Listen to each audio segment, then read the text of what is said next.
আল্লাহ রাসূলকে দেখেন কি বিদায় বিদায় ঘটনা।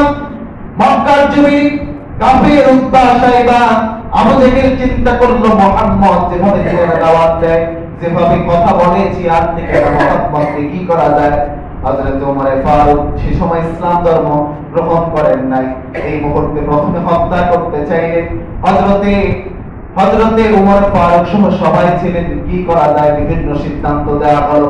মুহাম্মদ সাল্লাল্লাহু আলাইহি ওয়াসাল্লামকে মক্কা থেকে বের করে দেওয়া হোক। অনেকে বলল না, তার সঙ্গী সাথীরা আবার নিয়ে চলে আসবে, ঘরে বন্দী করা হোক না, এটাও হবে না।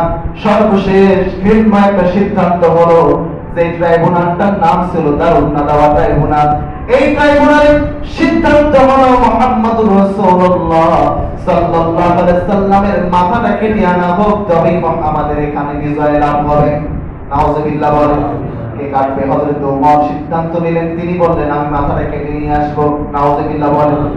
কিন্তু তখনই তিনি ইসলাম ধর্ম গ্রহণ করেন নাই, কিন্তু রাসূলের মাথা কাটতে গিয়েছিলেন যেমন আল্লাহর স্মরণে আল্লাহর কাছে দোয়া করেছিলেন, আল্লাহ রাসূল ওগো আল্লাহ, দুইজন ব্যক্তির মধ্যে একজনকে ইসলামের জন্য তুমি কবুল করে নাও।